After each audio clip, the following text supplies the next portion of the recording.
Nouvelles explosives du Vatican. Rome brise son silence et répond officiellement à la fuite sensationnelle de documents qui remettent en cause la répression de la messe traditionnelle. Et le même jour, avec un geste tout aussi solennel, il présente une nouvelle messe officielle, approuvée et annoncée comme un signe des temps. Deux annonces, une même direction et une question qui reste en suspens.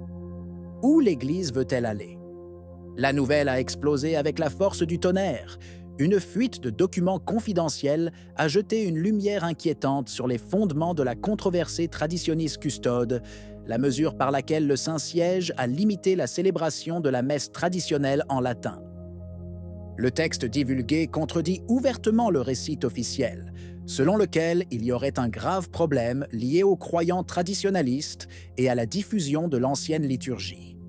Les documents parlent cependant d'une situation beaucoup moins dramatique, suggérant que la décision de réprimer l'ancien rite a été construite sur des fondations fragiles, sur du sable, comme l'a commenté un évêque.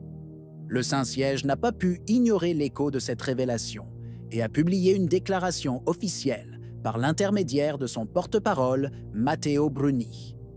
Ces propos, bien que prudents, ont confirmé que le document faisait bien partie du processus qui a conduit au motu proprio, tout en minimisant son importance. Bruni a déclaré textuellement « Je ne confirme pas l'authenticité des textes publiés. Il s'agit d'un des documents sur lesquels s'est fondée la décision de publier Traditionis Custode, et naturellement, il s'agit d'une reconstruction incomplète et partielle. Cette consultation a ensuite été appuyée par d'autres documents et d'autres rapports et consultations internes reçus par le dicaster pour la doctrine de la foi.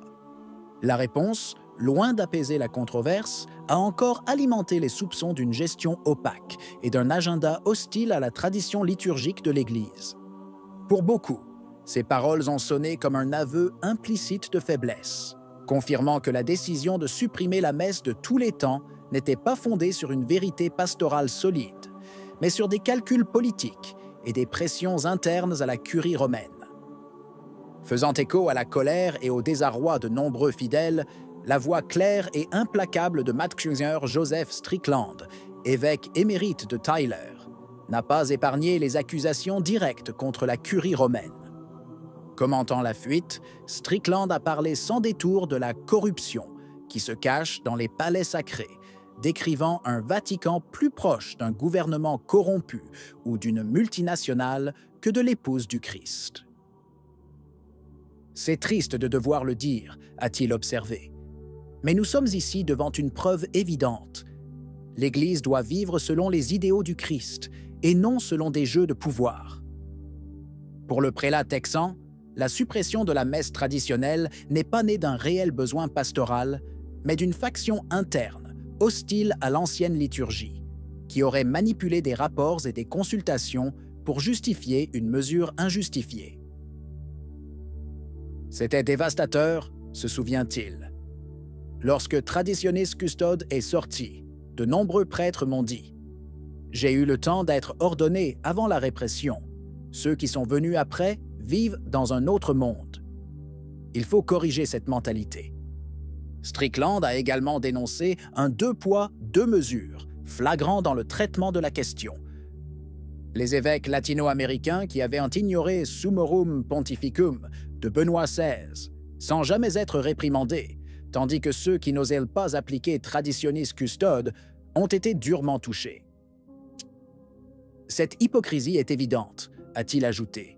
Et ma destitution a également été motivée par le fait que je n'avais pas mis en œuvre le motu proprio, préférant plutôt parler de la foi et garder la tradition.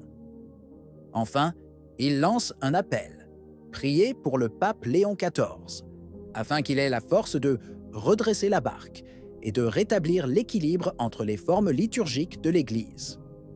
Il ne s'agit pas d'abolir le Novus Ordo, mais de redonner à la messe traditionnelle la place qu'elle mérite, comme un précieux trésor du patrimoine catholique. Dans les replis de cette histoire, une ironie paradoxale émerge que de nombreux catholiques n'ont pu s'empêcher de remarquer. Tandis que d'un côté, la liturgie traditionnelle est traitée comme une menace, de l'autre, le Vatican présente avec insistance une nouvelle messe votive, pour la protection de la création. Un rite novateur, approuvé par le pape Léon XIV et profondément inspiré de l'encyclique Laudato Si, qui sera célébrée pour la première fois par lui-même, en privé, le 9 juillet à Castel Gandolfo. Les textes de la messe Pro Custodia Creationis, rendus publics le 3 juillet par un décret officiel, semblent presque contraster avec la liturgie antique, exposant une vision de la création et de l'homme marquée par un langage moderne et environnementaliste. La nouvelle messe comprend des prières qui parlent de « garder dans la charité les œuvres des mains de Dieu » et appellent à « l'harmonie avec toutes les créatures », des expressions que beaucoup trouvent évocatrices, mais qui laissent comme perplexes par leur vague spiritualité écologique. Lors de la conférence de presse, l'archevêque Vittorio Viola a expliqué que ce rite vise à incarner la théologie de l'écologie intégrale, mettant en garde contre une écologie fausse ou superficielle, et contre ce qu'il a appelé l'anthropocentrisme déformé. Mais cette même insistance sur une création presque personnifiée et sur le respect de la nature comme objectif liturgique a semblé à beaucoup un paradoxe comparé à la froideur et à la rigueur avec lesquelles la curie elle-même a traité la messe de tous les temps. Le cardinal Czerny a qualifié la nouvelle messe d'actes de foi, d'espérance et de charité, ajoutant que la liturgie nous aide à devenir des intendants fidèles de ce que Dieu nous a confié. Un langage qui fait davantage écho aux ONG environnementales qu'à celui des pères de l'Église. Il est inévitable de se demander, discrètement mais pas trop, comment il est possible qu'une forme ancienne de culte, enracinée dans les siècles et dans la foi des générations, soit marginalisée. Tandis qu'un nouveau rite est célébré avec enthousiasme, encore à comprendre, centré sur des thèmes qui, jusqu'à il y a quelques décennies, n'étaient même pas considérés comme prioritaires dans l'économie du salut. La nouvelle messe pour la création, dans son inspiration, ne peut être comprise qu'à la lumière de la juste doctrine catholique. Le soin de la création est bon et nécessaire, mais reste intrinsèquement subordonné à la fin ultime de l'homme, qui est la gloire de Dieu et le salut des âmes. La hiérarchie des biens n'est pas arbitraire, mais est établie par la loi naturelle et la révélation. La création est ordonnée à l'homme comme moyen, et l'homme est ordonné à Dieu comme fin ultime. Saint Thomas d'Aquin l'exprime précisément dans la Somme théologique, le bien de l'homme est, selon la raison, ordonné à la fin ultime. Les choses créées sont bonnes dans la mesure où elles sont ordonnées à l'homme et à sa béatitude surnaturelle, mais elles deviennent idolâtrie lorsqu'elles sont rendues absolues. Le catéchisme lui-même, Number 358, confirme que l'homme est placé au sommet de la création, afin que, en servant Dieu, il puisse gouverner le monde avec justice et sainteté. Dans cette optique, toute initiative liturgique sur la protection de la création doit nécessairement rester un outil pédagogique et ascétique, jamais une fin en soi. La mission de l'Église n'est pas la conservation de l'environnement comme valeur autonome, mais la sanctification de l'homme qui, en tant qu'enfant de Dieu, est appelé à transfigurer la création dans la charité, en l'ordonnant vers la gloire divine. Le pape Léon XIV a aujourd'hui une double responsabilité: ramener la question liturgique à sa vérité, en reconnaissant la dignité et la sainteté de la messe traditionnelle.